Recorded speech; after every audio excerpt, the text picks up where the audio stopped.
Now that Mewtwo has been announced to be the first DLC for Super Smash Bros. Wii U and 3DS, it's time to think of other ideas for DLC for Super Smash Bros. Wii U and 3DS.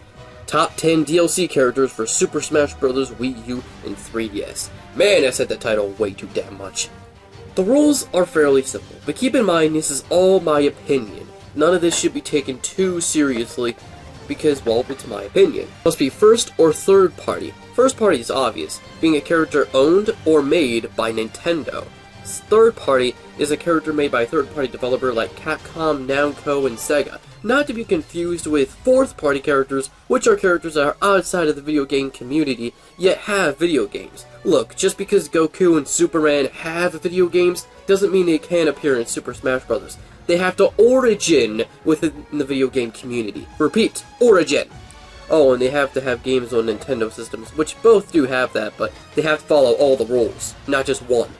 No Pokemon or Mario characters, because we're already getting Mewtwo and we have more than enough Mario characters. Veterans from Melee or Brawl that didn't return in the 3DS or Wii U version can also be on the list. And lastly, the DLC character must either make the game feel complete or feel like a bonus. Meaning that characters that would feel like it would be better if they're a newcomer for the next Super Smash Bros. Because for some people, it's kind of disgraceful for characters being DLC, being a character that's planned to be in the game after its release, rather than being in the game while it's in development. It's better to have these characters be DLC, but some characters will not be on the list because it's better for them being newcomers for the next Super Smash Bros. Without further ado, let's get started. It's unfortunate that Sakurai has confirmed that the Ice Climbers did not appear in Super Smash Bros. Wii U and 3DS because of 3DS limitations. He said he tried his damnedest to put the characters in the game, but it just wouldn't work. I think I found a way to put these characters in the game, but you might not like the idea. Instead of Ice Climbers, how about Ice Climber? Now I know what you're thinking. The Ice Climbers are seen together all the time. It wouldn't work, it goes against their character. Yeah, in Smash Bros. But in Ice Climbers, you have the choice of playing as one Ice Climber in single player, so it's not like it's breaking new ground or going against the character. Just do this. Have one Ice Climber wielding two hammers. Change the animation so that the second hammer is slightly delayed after the first, so that it would still play very similar as if you were with Nana. Change the up special, have Popo be the default costume, and have Nana be an alternate costume, kind of like those other gender-bent costumes we've been getting. And change the final smash. That thing was kind of weak. Hey, you got any better ideas? And let's just think about it like this. It won't be permanent, just for DLC for this Super Smash Bros. Game, and they'd be back to their original form in the next Super Smash Bros. So it won't be anything like permanent or anything. The Mii Fighters were something goddamn amazing. Be able to make your own fighter for Super Smash Bros. Mii Brawler, Mii Sword Fighter, and Mii Gunner. You can finally make your own original characters that you have in your own stories or series in Super Smash Bros. Or characters that can never appear in Super Smash Bros. But you decide to make them anyway. Or just wherever the fuck this is. Drunk Fred. Kill me. St. Charles. Excuse me, Mr. Shulk, have you found my daughter? She's been missing for 15 years. I am a drunk detective stereotype, and I need to Excuse me, Shulk. Mr. Shulk. That was not polite. But what if we had an extension to the Mii Fighters? Not just more moves and more costumes, those would be great, but how about more types? Mii Wizard, Mii Sports Player, and Mii Weapon Master. Mii Wizard would be kind of like the Robin of the Miis, being able to use different magic spells based on other elements, and, well, wouldn't be that fast, but would be a lot stronger and be able to hold themselves up. Mii Sports Player, well, just think of Wii Sports or Wii Sports Resort, and have moves from those games appear in Super Smash Bros.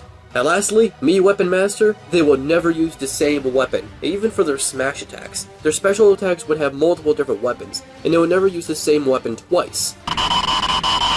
I've thought of a character to represent Square Enix. Now many people always want to say, oh, Cloud from Final Fantasy is practically the mascot. Yeah, but he never really appeared in many Nintendo consoles, besides a summon in Kingdom Hearts Chain of Memories, and an appearance inside a rhythm-based game. Oh, Neko, because the world ends with you. Well, that would be great. I think we need something more from the mascot series, like Final Fantasy. So why not a character from the Final Fantasy series that would most likely appear in Super Smash Bros. I present from the very first Final Fantasy, I bring you the Warrior of Light. He's been brought back in many incarnations, whether it be remakes of the original Final Fantasy, or the very own crossover fighting game based on Final Fantasy, Dissidia. Look, It's more likely than Cloud because he appears on more Nintendo consoles. Hell, he appeared on the Nintendo Entertainment System, for God's sake. One of the very first systems Nintendo has made. But I've never really played the original Final Fantasy. I just think he's the best choice because of his history with Nintendo. Let us begin and see this put to rest. Many people want to see a new Kirby character appear in Super Smash Bros. Wii U and 3DS, and I heard a rumor that Sakurai wanted to add a new character from the series, but it's just like, it didn't happen. What the fuck?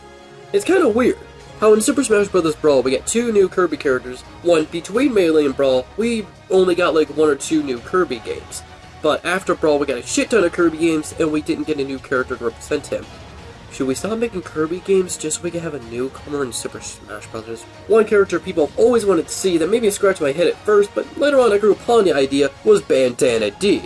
You know, with a spear, and, you know, maybe he could get Waddle Dees to shoot lasers and parasols, because apparently Waddle Dees love that shit. I don't fucking know, just let him do it, man. Okay, you're all gonna probably hate me for this. So, let me just explain myself really quick. The Legend of Zelda is basically one of the most important franchises to Nintendo, yet it didn't have a new character to represent them in Super Smash Bros. Wii U and 3DS. And it feels like most of the characters that would be the best choices are assist trophies. Midna, Skull Kid, Girahim. Now, I've thought of Classic Link, but I don't think we need another Link inside the game. Toon Ganon? Well, Wind Waker HD's time kind of passed by. Here's a character you might not agree with, Lana. Now you're probably thinking, but she was made by Team Ninja, wouldn't she be owned by Team Ninja? Yeah, if she first appeared inside Dynasty Warriors, but she appeared inside their The Legend of Zelda game, Hyrule Warriors. It's the same case as Donkey Kong Country. While Rare did create Diddy Kong, Dixie Kong, and King K. Rool, they are owned by Nintendo because Rare was working on their franchise. It's the same case here. Lana would most likely be owned by Nintendo because Team Ninja worked on their franchise. She could basically be the Robin of Legend of Zelda, being able to be more unique and have different magic spells, but I don't want to go into too much detail with her because I plan to give her her own What If Smash later on. The only time I'd say it's okay to remove characters from Super Smash Bros. Is if you have a character from the same series able to take their role. Which is why I don't like the idea Wolf was removed from Super Smash Bros. Brawl, because they didn't add a new Star Fox character. There's less representation for Star Fox in Super Smash Bros. Wii U and 3DS. Kind of like how there's less Earthbound representatives in the Wii U and 3DS because Lucas is gone. Yeah. It's okay if you want to remove some characters, just make sure you have a character from the same franchise that's able to take their spot. And Wolf, I don't see why he was removed. It's just like, I don't get it. I just don't get it. It's like, you had a new villain, which is something we rarely get in Smash Brothers, especially in this one. We only had one new villain. So, why remove Wolf? I suggest we bring him back, and you know what? Change his final smash, goddammit. It's just like, in the Star Fox series, Wolf has never used a Landmaster, so why the hell is his final smash a Landmaster? This is the last veteran character I'm going to put on the list. However, for good reasons, too. Just to complete all the third-party characters that have ever appeared in Super Smash Bros., I would like Konami's Snake to return as DLC. The only difference is give him more diverse weapons and his custom moves, and I mean custom moves. He can keep the old ones for his neutral special moves, but his custom moves, I'd say, let's try something a little different. And just change his default design to the Snake that appears in Metal Gear Solid 5 Ground Zero, or Old Snake as people like to call him. I don't know why people call him Old Snake. He's not walking around in a cane going, I'ma get you! I'ma get you! Now have his appearance that was in Super Smash Bros. Brawl be an alternate costume. One thing that really pissed me off when I found out about the Super Smash Bros. Was some of the trophies. Now okay, the trophies are great, and they don't bug me too much, but when you put third-party characters that don't have a representative for them as trophies and only trophies in Super Smash Bros., that's kind of crossing the line. Like Rayman. You wasted third-party rights. What was the point in getting third-party rights when you were just gonna put him in as a trophy and nothing more? It's stupid! But Rayman's not retro enough to be a third-party character. Sonic came in 1991, and Rayman came in 1995. Only a 4-year difference. Rayman isn't retro enough, my ass. And who the hell said you had to be retro enough to appear in Super Smash Bros.? Oh, sorry, Bayonetta, you can't be in Smash Bros. Because you're not retro. Who said that was a role to be in Super Smash Bros.? No one! Oh, but Ubisoft abandoned Nintendo and making Rayman Legends multi-platform. Oh yes, making it possible for other players not owning the Wii U to be able to play their game. Oh, how selfish of them! And it doesn't seem like they're in bad terms. If they're really in bad terms because of one game that's going to be Wii exclusive now becoming multi-platform, that'd be kind of immature. And no, they're not in bad terms, not at all. But it's just this shit needs to stop. And I'd say put Rayman as DLC just so the people who say Rayman's not important enough or retro enough can shut up, and just so people can stop thinking that Nintendo and Ubisoft are enemies just because Rayman Legends became multi-platform. All the characters I listed so far were characters I feel like make the game feel more complete, and at the same time more bonuses. However, there's one character I feel like would appear as a newcomer and be more likely as a newcomer rather than a DLC. But hell, we need more villains in Super Smash Bros. So King motherfucking K. Rool. But he's owned by... Shut up with that! The Kremlings are enemies in Smash Run, so what makes you think he's owned by Rare? He's never appeared in Donkey Kong Country Returns Tropical Freeze. Well, it's more the creator of the game's decision being retro, and I'm scratching my head as in why they didn't make King K. Rool an enemy there, but whatever. Now I'm probably thinking Dixie Kong, but I feel like she'd be more of a newcomer for the next Super Smash Bros. King K. Rool, since he hasn't appeared in a game with a major role in forever, the last one being the Game Boy Advance versions of Donkey Kong Country, or some other Donkey Kong spin-offs that came later on in time. I feel like it's about time we give this motherfucking bastard the time of his life. I mean, seriously, we don't have many villains in Super Smash Bros. We removed one and added one new one, which means we don't really have this, we have the same amount of villain characters as we do in Brawl. Seriously. Big motherfucker, King K. Rool back! But I'm not going to talk about him too much because I also plan to give him his own What If Smash. What if there was a character from Super Smash Bros. That appeared as a playable character in Super Smash Bros.? Genius, right? Oh, but the Mii Fighters have Super Smash Bros. Symbols represent. Shut up! Just because they're custom fighters. And sorry if I seemed a little rude there. But what character from Super Smash Bros. Could appear as a playable character? Master Hand and Crazy Hand? Nah, they're more bosses. Giga Bowser? He's the final Smash for Bowser, and I think he should stay like that. Unless you want to make him a boss again, that is fine too.